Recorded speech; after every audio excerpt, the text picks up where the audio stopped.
Are you helping with coats, or are you just standing there again? That was Thomas Calloway, the man everyone in this room called my father, saying it loudly, casually, in front of his guests. I didn't answer. I adjusted the strap of my bag and stepped aside, the way I always did.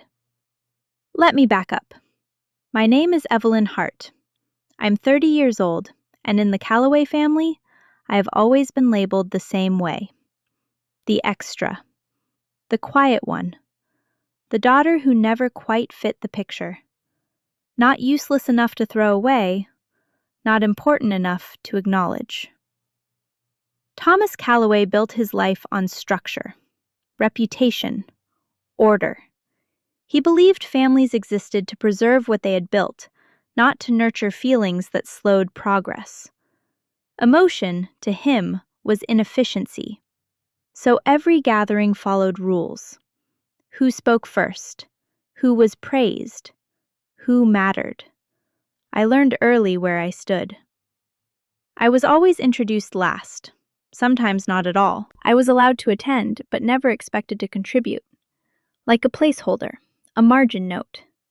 My brother Nathan was the future. He wore the right suits, said the right things, learned the right language of money and legacy. Thomas loved him openly. My sister Clara tried to soften things. She asked if I was okay. She smiled at me across tables, but she never challenged the silence around my name. And I didn't follow the family path. I left Monterey. I didn't touch real estate. I didn't sit in boardrooms where last names carried more weight than skill. I built a quiet career in Seattle, designing data systems for nonprofit organizations. Invisible work, measured work, work that didn't require applause. That choice earned me a reputation.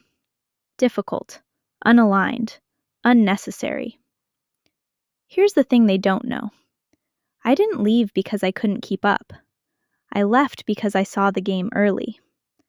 I understood who was being positioned as permanent and who was being tolerated.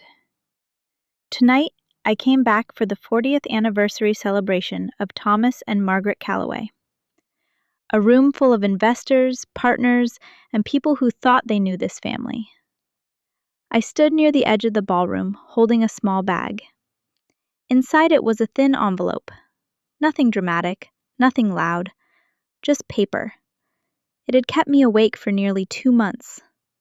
Stay with me until the end, and I'll tell you how a family that called me confusing and unnecessary failed to notice that I had already stepped 10 moves ahead and stopped needing their permission long before they realized it. Thomas lifted his glass. He didn't look at me. To Nathan, he said, his voice steady and practiced, for carrying this family forward when it mattered. Polite applause followed, the kind that knew when to start and when to stop.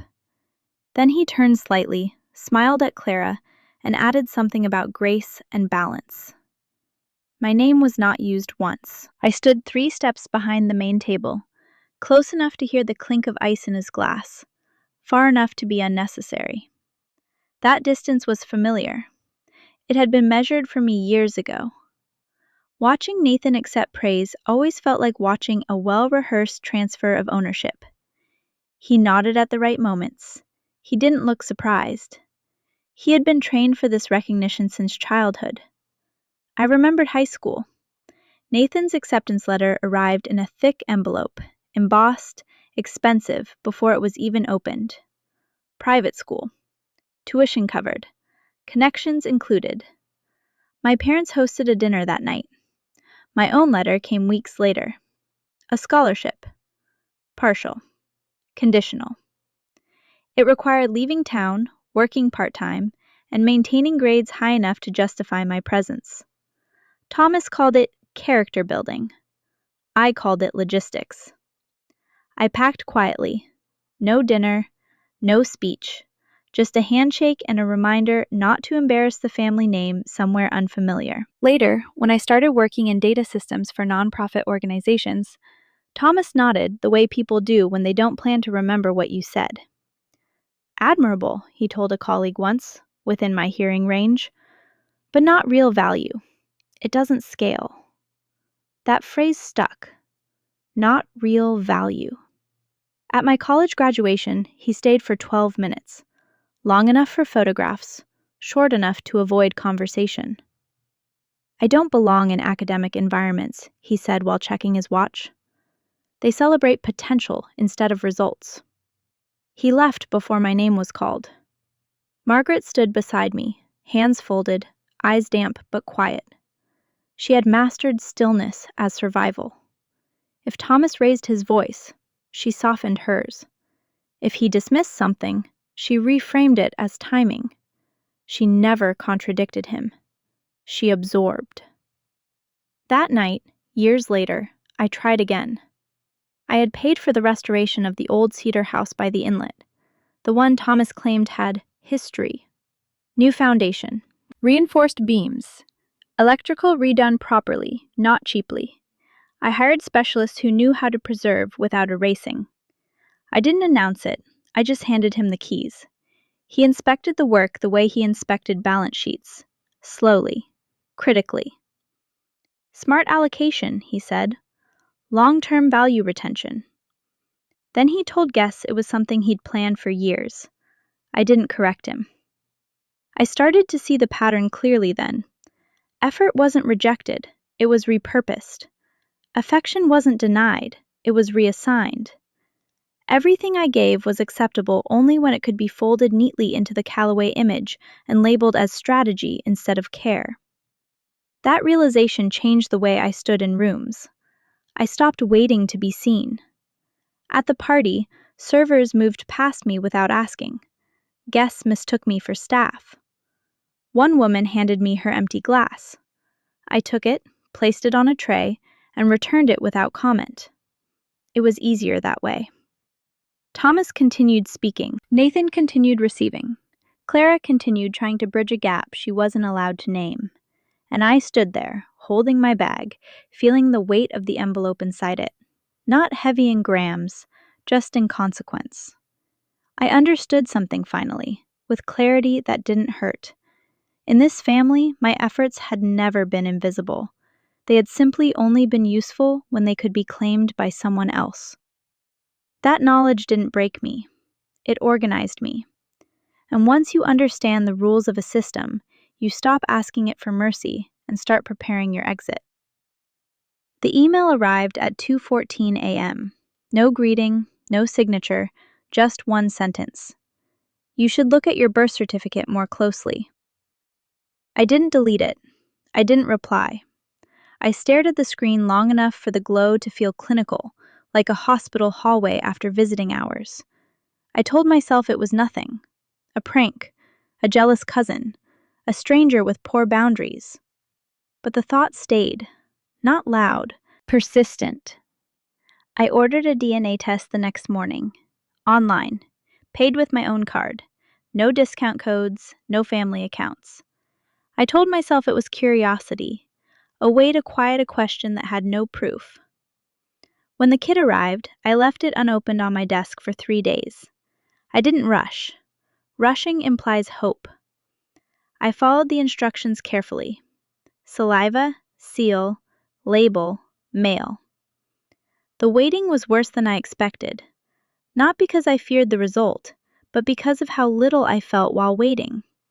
No dread, no excitement, just the slow recalibration of something internal, like furniture being moved in a dark room. The results came in at night. I didn't read the explanation first. I went straight to the chart. No biological relationship detected. Not partial, not inconclusive. None. I closed the laptop, made tea, let it steep too long.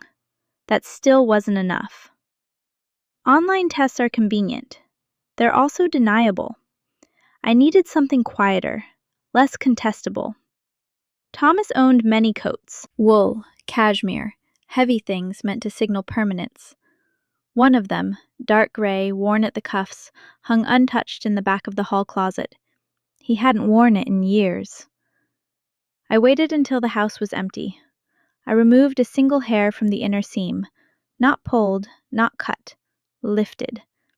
I placed it in a sterile sleeve and sent it to a private lab across state lines, paid extra for discretion. No emails, no portals, just paper. The envelope arrived the same week as the anniversary celebration. Thin, white, unmarked. It fit perfectly inside my bag. I didn't open it right away. There are moments when certainty feels heavier than doubt. I already knew what it would say. My body had adjusted to the knowledge before my mind accepted it. I thought back across 30 years and saw a pattern that no longer needed interpretation. The distance, the silence, the way my presence had always felt conditional. It wasn't imagination. It wasn't sensitivity. It was structure. I called my mother the night before the event. She answered on the second ring, as if she'd been holding the phone. I asked one question. Do I belong here? There was a pause. Not long. Just enough. You were never a mistake, she said carefully. You were always loved. I waited. But, she added softly, not in the way you needed. She didn't deny it. She didn't explain. She let the sentence stand on its own, like a door left open but uninviting. When I ended the call, I didn't cry. I placed the envelope back in my bag and zipped it closed. The weight inside wasn't grief. It was alignment. Everything that had once felt personal rearranged itself into something procedural, a series of decisions made long before I could consent. At the party, as glasses clinked and names were praised, I felt no urgency to interrupt. I already had what I needed. Paper insurance isn't dramatic. It doesn't shout. It waits. And as I stood there, invisible by design, I understood something with finality. I hadn't been losing my place in this family. I had never been issued one. The rest was just documentation. Clara didn't hand me the notebook like it was evidence. She handed it to me like something fragile. We were in the small sitting room behind the ballroom, the one no one used because it didn't photograph well. The music from the main hall leaked in softly, reduced to vibration more than sound. I found it in Mom's drawer, she said, the one she keeps locked. The notebook was thin, blue cover, corners softened by time, no label. I didn't open it right away. Objects carry intent. You can feel when something has been kept rather than forgotten. Inside, most of the pages were blank. A few grocery lists, an old phone number written twice, then crossed out. And then, folded carefully between the pages, a single letter, dated 31 years ago, addressed to Margaret, signed by Daniel Reeves. The tone wasn't dramatic. No declarations, no demands, just clarity. He wrote that he understood the situation, that he would not interfere, that if Margaret chose to keep the child, he would accept responsibility quietly and without conditions. No promises of rescue, no anger, just presence. The dates aligned without effort. I didn't need to calculate. I didn't need to confirm. The timeline settled into place the way truth often does, without resistance. I looked up at Clara. She didn't ask me anything. I always wondered, she said instead, about how deliberate everything felt. Deliberate was the right word. I had never been adopted out of kindness. I had been retained through negotiation, a solution, not a gift. The realization didn't sting. It clarified. I remembered a meeting 8 years earlier. A long table, leather chairs, coffee untouched. Thomas at the head, calm, precise. Nathan's name appeared on every document. Ownership. Control. Succession. I wasn't mentioned. When I asked, politely, about my role, the family attorney smiled thinly and said, These arrangements are meant to avoid unnecessary complications. At the time, I assumed he meant business. Now I understood he meant me. Clara sat beside me, hands folded. He told Mom never to say his name, she said quietly. Daniels. Ever. The sentence hung between us. It explained more than it accused. Silence isn't passive, it's maintenance. Thomas hadn't erased Daniel out of cruelty. He had done it out of risk management. Truth creates variables. Variables disrupt order, and order, to him, was everything.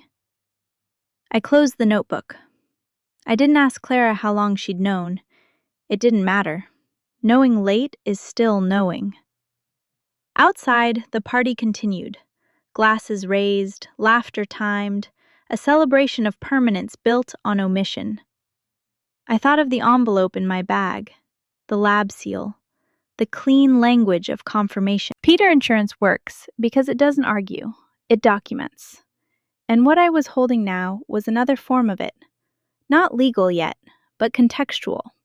The kind that turns coincidence into pattern. Thomas hadn't just excluded me, he had positioned me.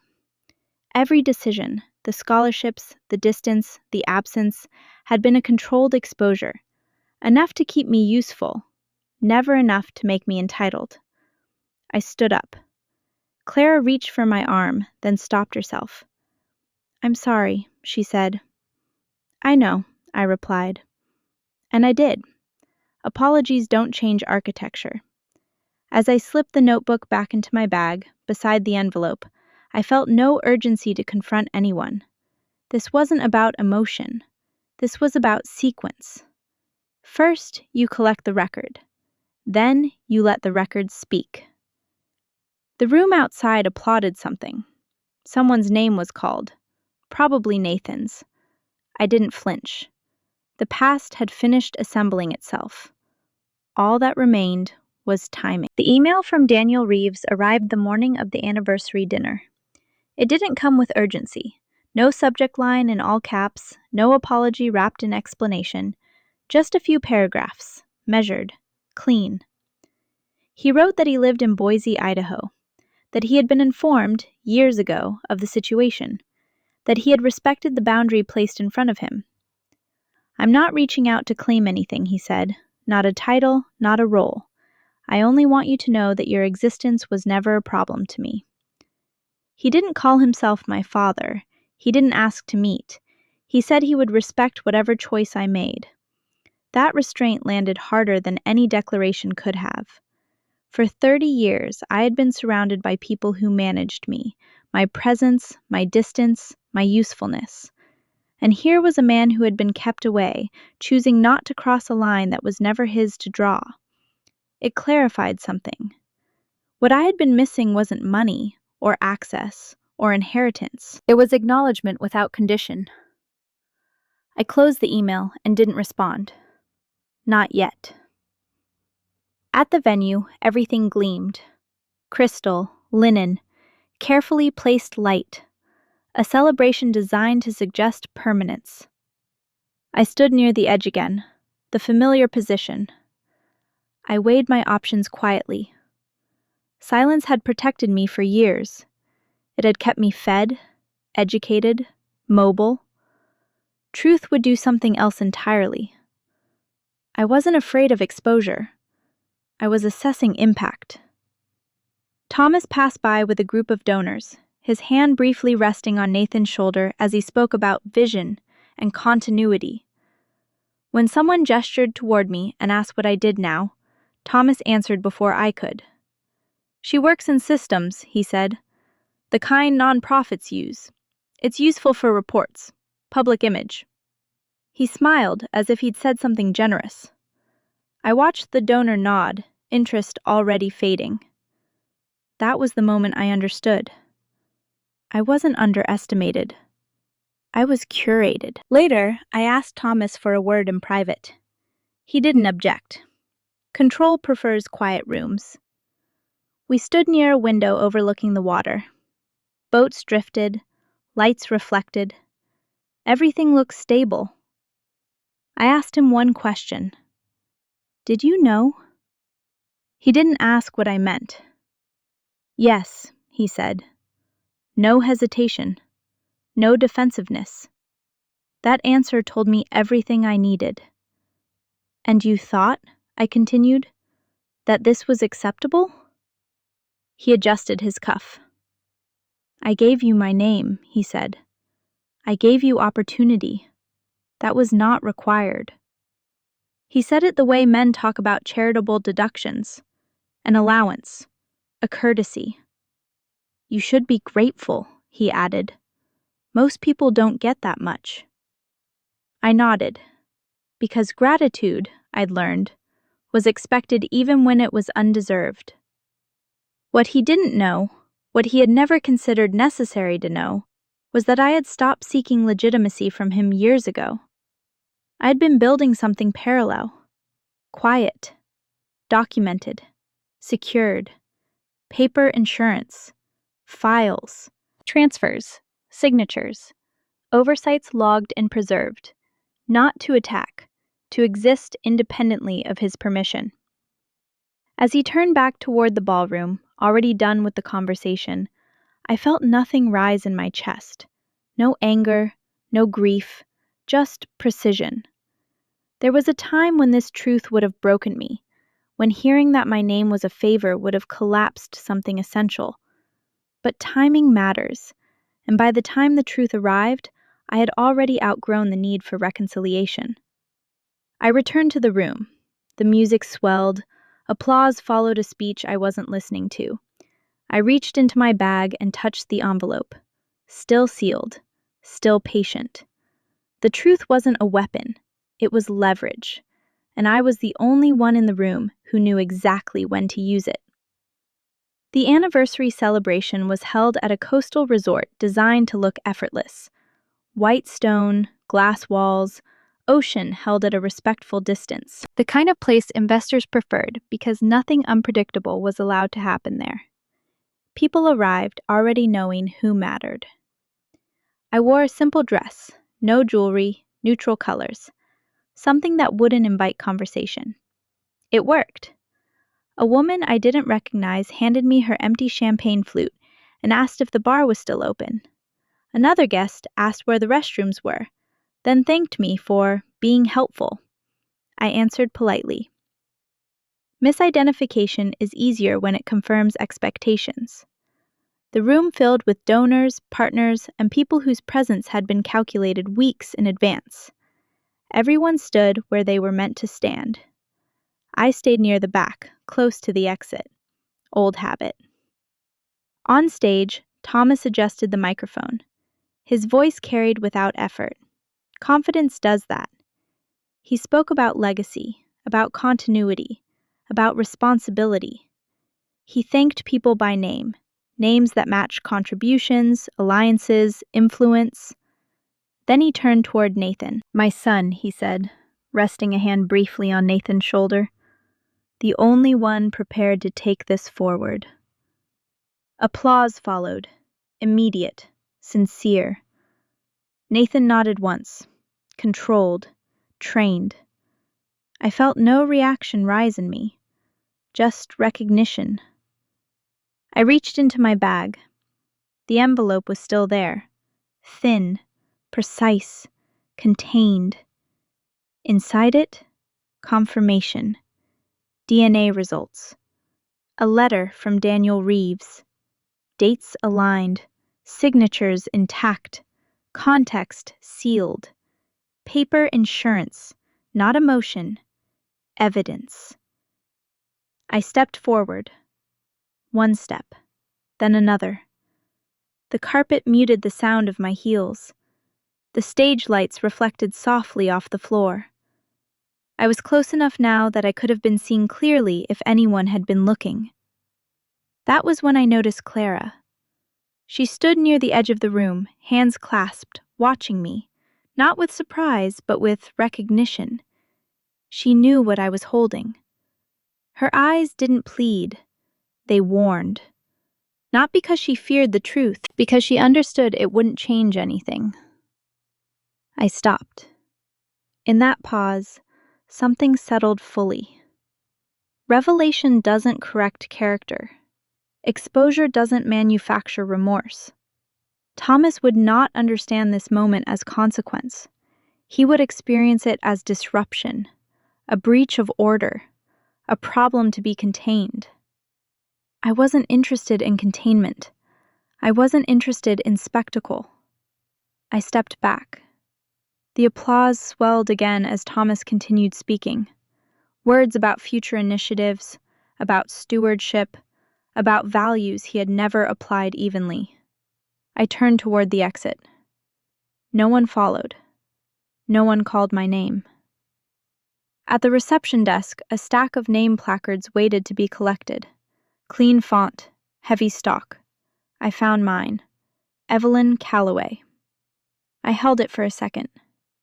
Names are contracts. They imply obligation. I placed it back on the desk, aligned neatly with the others. Then I walked out.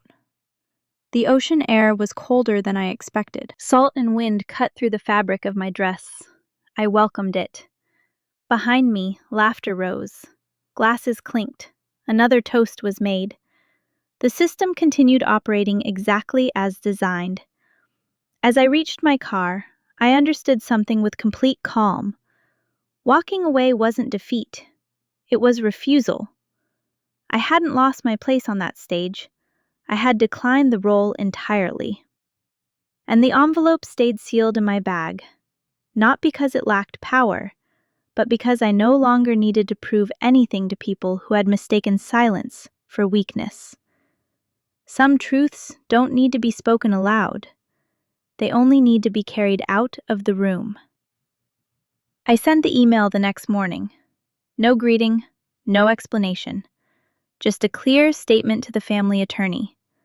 I was formally declining any present or future claim to the Calloway Fund, including contingent interests, naming rights, or advisory roles. I attached my identification. I signed once. Evelyn Hart. It was the first time I had used that name without qualification. No hyphen, no parentheses, no lineage implied. The reply came quickly. Legal language, acknowledgement, confirmation of receipt. No one asked why. I closed the laptop and sat there longer than necessary. The absence felt strange at first, like stepping out of a sealed room and realizing you'd been breathing recycled air for years. The pressure didn't disappear all at once. It softened, slowly, predictably. Relief isn't loud. It doesn't announce itself. It feels like space. I met my mother later that afternoon at a cafe near the harbor, the kind with chipped mugs and tables that remembered other hands. We chose it years ago because no one important went there. Margaret arrived early. She always did. Sitting straight, coat folded beside her, waiting without calling it that. She didn't ask about the party. She looked at my hands instead. The absence of rings, the stillness. "I was afraid you'd disappear," she said. "I didn't," I replied. "I left." She nodded, as if the distinction mattered to her. We sat in silence until the server brought coffee. She stirred hers twice, stopped, started again. "I had a choice," she said finally. "Once." She didn't need to specify when. "I could have gone," she continued. "Or I could have stayed. And I stayed. Not because of love, because of safety." She didn't frame it as sacrifice. She framed it as calculation. "I thought stability would make everything else survivable," she said. "I didn't realize how much it would cost you." She looked at me then, directly. "I taught you how to be quiet," she added, "so things wouldn't get worse."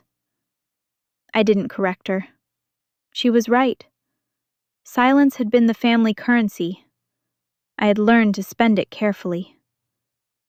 "I don't hate you," I said. "Not as comfort, as fact." She exhaled. The kind of breath you release when you realize you're no longer being evaluated. I don't expect forgiveness, she said. I'm not offering it, I replied. That wasn't cruelty. It was accuracy. Forgiveness implies resolution. We weren't there. But something else happened in that moment. I stopped negotiating with myself over the damage. Pain doesn't require justification. It only requires acknowledgement. I stood to leave first. Old habit reversed. At the door, she reached out, then stopped herself, respecting the boundary she'd never been allowed to set before. Outside, the harbor moved the way it always had. Boats drifting, tides unbothered by names or decisions. I walked along the water, alone. The email, the signature, the conversation. Each one closed a door without slamming it. I wasn't erasing my past. I was detaching it. Names had power because they came with expectation. Once released, they became history. By the time the sun dipped low enough to flatten the light across the harbor, I understood something fully. Choosing yourself doesn't look like triumph. It looks like leaving without permission, without apology. I got into my car and drove. The road ahead didn't promise clarity.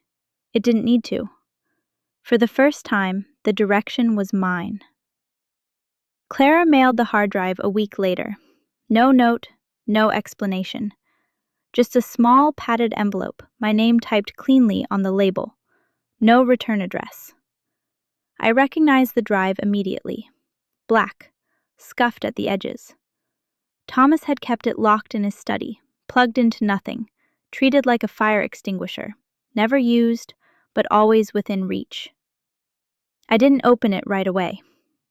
Some things change when they're witnessed. When I finally did, I sat at my desk with the blinds half drawn, the city muted behind glass. The drive spun softly as it loaded. A folder appeared. No encryption, no drama, just files. Audio fragments, notes, dates, unfinished thoughts preserved by habit. Thomas recorded himself the way other men wrote memos, briefly, precisely, without emotion.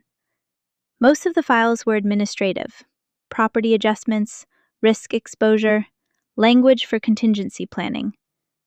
Then I found the others, personal notes, labeled only by date.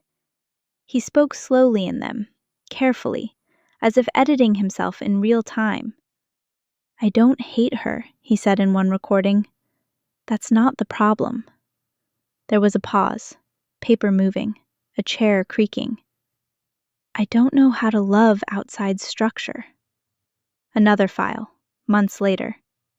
If this comes out, it destabilizes everything. Order matters more than comfort. He didn't say my name often. When he did, it sounded procedural.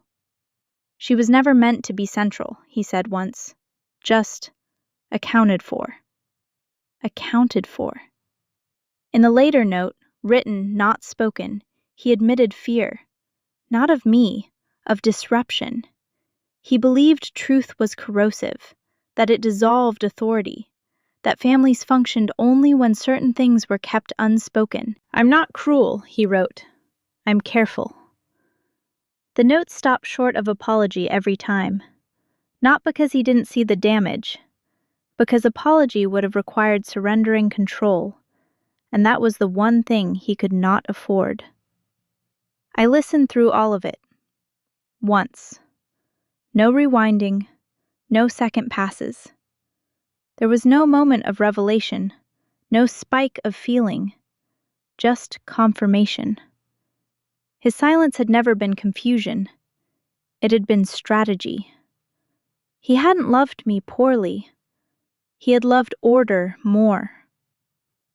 I ejected the drive and set it aside. Documents don't heal you. They orient you.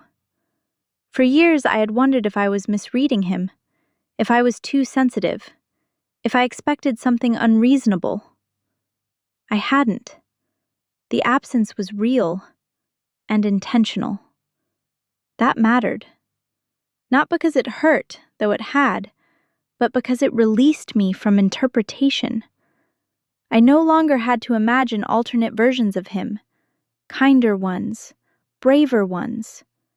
This was the man, and this was the truth he could live with. I thought of all the years spent calibrating myself, minimizing, making sense of partial warmth and conditional approval. Those years couldn't be returned. No file could compensate for them. Paper insurance protects assets. It doesn't restore time. I didn't forward the files, didn't upload them, didn't send them to anyone. They weren't leverage anymore. They were closure, the kind that doesn't require conversation. I deleted nothing. But I also archived nothing. Some records don't need preservation. They only need acknowledgement. That night, I walked through my apartment with the lights off, letting muscle memory guide me. The quiet felt earned. Thomas had spent his life preserving a system. In the end, the system preserved itself without him, and I stepped outside of it without asking permission. The hard drive went into a drawer, not hidden, just placed, like a file you no longer need to reference, because the question it answered was already settled. Silence, I realized, can be a confession, and once heard, it loses its power. What remained wasn't anger, it was distance, clean, final.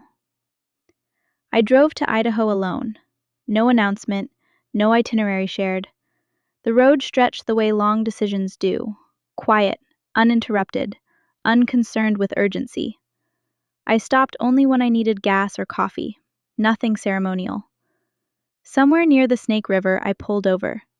The water moved fast, indifferent, brown-green, heavy with current. I took the envelope from my bag, the DNA report, the clean font, the clinical certainty. I tore it once, then again, smaller, precise, until it was nothing but fragments that fit easily between my fingers. I let the pieces fall into the river. They disappeared immediately, not dissolved, carried. Truth doesn't vanish, it relocates. I stayed there longer than necessary, watching the current reorganize itself without effort. Then I got back in the car and kept going. In Boise, I stopped first at the public library. I hadn't planned to. My hands turned the wheel before my mind intervened. The building hadn't changed much. Same brick, same wide steps. Inside, the air carried that familiar blend of dust and paper and restraint. This was where I'd gone as a teenager when the house felt too narrow, when voices traveled through walls and settled into expectations I didn't understand yet. I found the same table near the back, sat there, rested my hands flat on the surface. Nothing surged, just recognition. I had learned how to be alone here without being lonely. That skill had followed me quietly ever since. The diner was 3 blocks away. Small, no line, no music loud enough to interfere with thought. Daniel Reeves was already there. He stood when he saw me, then paused, as if unsure whether standing was appropriate. We didn't hug, we didn't shake hands. We nodded. That was enough. We sat across from each other, vinyl seats, coffee already poured. He didn't introduce himself. I didn't either. Names felt unnecessary. We talked about the weather first. The winter had been harsher than expected. Summers hotter. Patterns shifting. Then work. What I did, what he used to do, what he didn't anymore. No timelines, no explanations. At one point, he said, I made choices I thought would cause the least harm. I didn't ask which ones. I did too, I replied. That was the closest we came to confession. There was no moment where he reached across the table, no attempt to reclaim anything. He didn't ask to be called something he wasn't. That restraint mattered. It told me what I needed to know. When the check came, he reached for it. I stopped him. I've got it, I said. He didn't argue. Outside, the light had shifted. Late afternoon. The kind that flattens shadows and removes drama from everything it touches.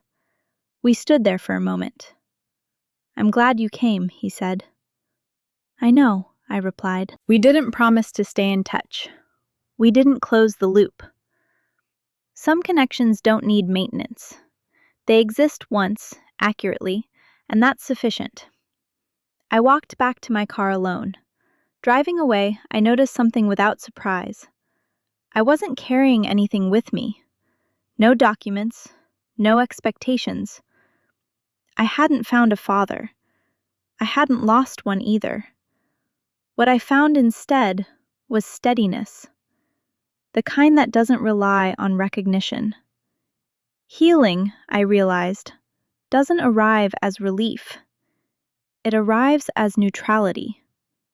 The road opened ahead, clear, unclaimed. I drove without looking back, not as rejection, but as completion. The past didn't follow. It stayed where it belonged. When I returned to Seattle, it was raining the way it always does, quietly, without performance. I unpacked slowly.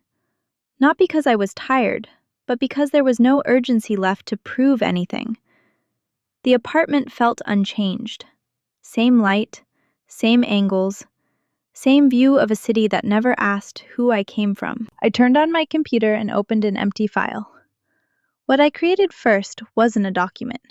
It was an image, a digital composite, clean lines, neutral colors. A version of myself as a child, seated on the floor, small hands resting against an adult's arm. No faces, no defining features, just the posture of being held without condition. It wasn't nostalgia, it was construction. I saved the file and closed it without naming it. Then I started writing. Short essays, anonymous, no biography attached.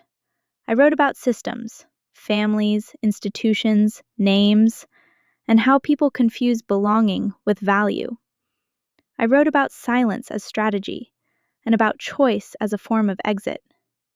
I didn't mention anyone by name. I didn't need to. The response was quiet, steady. People recognized themselves without being invited to. That was enough. I never changed my name. I didn't need to. I also never used the Callaway name again. That chapter had ended not with conflict, but with conclusion. Names are useful until they aren't. What replaced it wasn't freedom in the dramatic sense. It was rhythm. Days that moved according to my internal clock, not inherited expectation. Work that mattered because I chose it. Silence that belonged to me. No explanations, no clarifications. I stopped rehearsing conversations that would never happen. I stopped imagining outcomes where truth would finally reorganize people who had built themselves on avoidance. They didn't need to understand. I did. Some evenings I walked without destination. The city held me without knowing my history. That anonymity felt earned. I wasn't invisible anymore. I was unclaimed. There's a difference. Invisibility is imposed. Unclaimed is chosen. Healing didn't arrive as warmth. It arrived as stability, the kind that doesn't spike or collapse, the kind that holds. I no longer waited for recognition to confirm my place. I no longer needed confrontation to validate my departure. I had left the table without flipping it. I had taken my hands with me. That was the reversal. Not exposure, not punishment, refusal. The quiet kind that doesn't ask permission. The story ends without reconciliation because reconciliation requires two people agreeing on the past. I didn't need agreement. I needed authorship. And now, when I look at my life, it doesn't feel like something I escaped. It feels like something I built, deliberately, without witnesses. Freedom, I've learned, isn't loud. It doesn't demand applause. It settles in once you stop waiting for someone else to call your name.